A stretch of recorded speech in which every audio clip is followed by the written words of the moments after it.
Hi everyone, welcome to our YouTube channel black diamond. अगर आप mining सरदार की तैयारी कर रहे हैं, ओवरमैन की तैयारी कर रहे हैं, या गैस टेस्टिंग की प्रिपरेशन कर रहे हैं, या फिर आप डिप्लोमा के स्टूडेंट हो या बीटेक के स्टूडेंट हो, इससे रिलेटेड जो एकेडमिक वीडियो है वो हमारी चैनल पे रेगुलर आती रहेंगे। उसके लिए हमारे चैनल को सब्सक्राइब करके बेल आइकन को प्रेस कर दीजिएगा ताकि जब भी मैं वीडियो डालूँ वीडियो सबसे पहले आप तक पहुँचे। और अगर अभी तक आपने मुझे टेलीग्राम ग्रुप पे ज्वाइन नहीं किया है या फिर फेसबुक पेज को लाइक नहीं किया है तो लिंक डिस्क्रिप्शन में है, जाकर लाइक कर सकते हैं। वहाँ पे मैं जितनी भी वैकेंसी आती है उससे रिलेटेड जो नोटिफिकेशन होते हैं वो डालता रहता हूँ। साथ ही साथ उसमें और भी माइनिंग से रिलेटेड अपडेट डालता हूँ और अब मैं रेगुलर उसमें नोट्स भी डाल रहा हूँ माइनिंग से रिलेटेड। और अगर आप चाहें तो मुझे ट्विटर पर भी फॉलो कर सकते हैं, स्क्रीन में हैंडल आ रहा होगा। और अगर आप कुल इंडिया की तैयारी कर रहे हैं तो उससे रिलेटेड मैंने एक ई-बुक बनाया था जिसका लिंक डिस्क्रिप्शन में जाके चेकआउट कर सकते हैं। तो देर न करते हुए वीडियो को स्टार्ट करते हैं। तो आज का जो टॉपिक है उसमें हम लोग पढ़ेंगे कि कार्बन कंटेंट कितना होता है अलग अलग कोल में, कोल का आखिर फार्मूला क्या होता है, और साथ ही साथ अलग अलग कोयला को हम लोग किस नाम से जानते हैं इसके बारे में। तो उससे पहले मैं आपको बता देता हूँ कि यहाँ पे जो आप फोटो देख रहे हैं कि कोल का जो फॉर्मेशन उसमें अलग अलग फॉर्मेशन होता है। जैसे ये जो पेड़ पौधा है, ये सब पेड़ पौधा किसी भी तरीके से, चाहे वो इन सिटू थ्योरी से बने या ड्रिप थ्योरी से, यानी कि किसी भी तरीके से अगर धरती के अंदर चला जाता है और उसमें सेडिमेंट जमा होते जाते हैं ड्यू टू हीट प्रेशर। जब हीट और प्रेशर एक लंबे टाइम तक जब उसमें लगता है, चलता है, देन वो धीरे धीरे पीट में कन्वर्ट होता है और पीट के बाद वो लिग्नाइट में कन्वर्ट होता है। देन जैसे जैसे उसमें टेम्परेचर यानी कि हीट और प्रेशर बढ़ता जाता है वैसे वैसे वो और बेहतरीन कोयला में चेंज होते जाता है। तो ये पूरा थ्योरी है इसका। अब हम लोग देखेंगे कोयला का आखिर फार्मूला क्या होता है। तो कोल का जो फार्मूला है वो आपका, उसमें टोटल देखें तो 5 कंपोनेंट है। सबसे पहले उसमें कार्बन है, देन हाइड्रोजन है, देन ऑक्सीजन है, नाइट्रोजन है और सल्फ़र है। टोटल अगर देखेंगे तो 5 content carbon, hydrogen, oxygen, nitrogen और सल्फ़र। मतलब कोयला जो है वो 5 तत्वों से मिलके बना हुआ है। जैसे ह्यूमन बॉडी होता है ना, 5 तत्वों से मिलके बनता है, अग्नि, आकाश, पाताल, वायु, ऐसे करके। इसी तरह से कोयला जो है वो 5 तत्वों से, 5 एलिमेंट से मिलके बना है। वो है carbon, hydrogen, oxygen, nitrogen and sulphur. अगर हम बात करेंगे कोयला का फार्मूला, वो काफ़ी डरावना और थोड़ा अलग टाइप का मिलेगा। मतलब अगर मैं बिटुमिनस कोल की बात करूं तो बिटुमिनस कोल में कार्बन जो है 137, हाइड्रोजन 97, ऑक्सीजन 9 और नाइट्रोजन एंड सल्फ़र 11 होता है।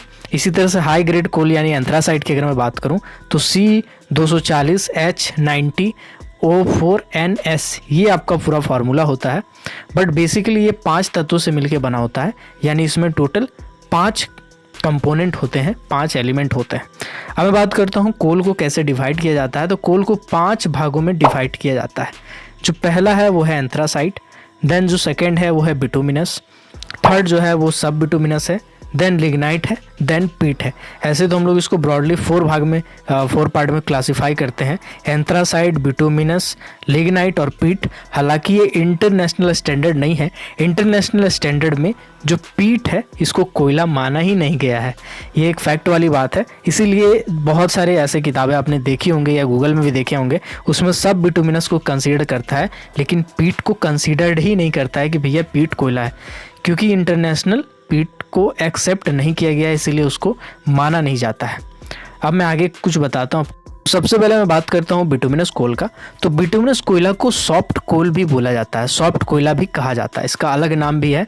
और बिटुमिनस इंडिया में सबसे ज़्यादा पाया जाने वाला कोयला है। देन जो नेक्स्ट कैटेगरी है वो है एंथ्रासाइट की।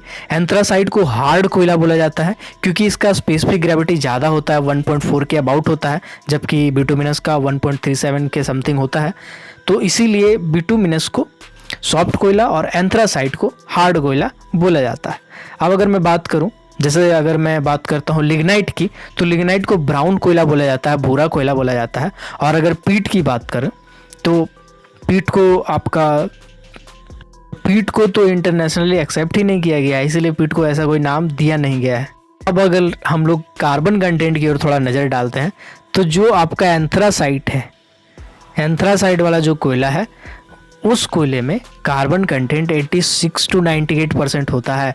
यानी अगर आप देखेंगे गौर करके तो 98% यानी 2% ऐसा होगा जिसमें नाइट्रोजन, सल्फर, हाइड्रोजन ऑक्सीजन, ये सब जो कंपोनेंट होंगे वो होंगे, यानी 2% से लेकर के जो 14% है इस बीच में ये सारे कंपोनेंट होंगे।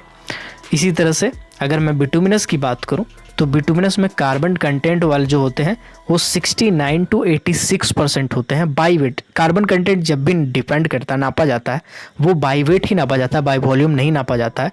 बाई वॉल्यूम जैसे गैसेस को नापा जाता है। इसी तरह से अगर मैं सब बिटुमिनस की बात करूं तो सब बिटुमिनस इसी के अंदर का एक कैटेगरी है, यानी जब कार्बन कंटेंट ज़्यादा होता है एज़ कम्पेयर टू आपका अदर, मतलब अगर देखेंगे तो 76 से लेकर के 86% के बीच में जब कार्बन कंटेंट होता है देन इसको हम लोग सब बिटुमिनस में कैटेगराइज करते हैं। सब बिटुमिनस का ही एक ग्रेड है, एक रैंक है, जिसमें हम लोग इसको सिंपली कैटेगराइज कर देते हैं। नेक्स्ट अगर हम लोग लिग्नाइट के बारे में देखें तो लिग्नाइट में अबाउट 70% वाटर होता है। अगर कार्बन कंटेंट की बात करें तो वो कार्बन कंटेंट इसमें 69% से कम होता है। और अगर वुड की बात करें तो उसमें अबाउट 56% जो है वो कार्बन कंटेंट होता है। तो अभी के वीडियो में बस इतना ही बात करते हैं। आगे के वीडियो में वोलेटाइल मैटर, एज कंटेंट, इस सब के बारे में भी चर्चा करेंगे। तो इसके लिए अब हमारे चैनल पे बने रहिए, हमारे चैनल को सब्सक्राइब कर दीजिए ताकि जितने भी एकेडमिक वीडियो आते हैं माइनिंग से रिलेटेड वो आपको टाइम टू टाइम मिलते रहेंगे। और मैं आपको हाईली रिकमेंड करना चाहूँगा कि आप मेरे टेलीग्राम ग्रुप में ज़रूर ज्वाइन कीजिएगा। अगर आप माइनिंग सरदार, ओवरमैन, गैस टेस्टिंग किसी की भी प्रिपरेशन करते हैं या डिप्लोमा या डिग्री कर रहे हैं तो टेलीग्राम ग्रुप में ज़रूर ज्वाइन कीजिएगा, क्योंकि वहाँ मैं अक्सर जितने भी PDFs होते हैं नोट्स के और जितने नोटिफिकेशन होते हैं उसको मैं शेयर करता रहता हूँ। तो मिलते हैं अगली किसी वीडियो में, तब तक के लिए keep watching, keep supporting, till then जय हिंद।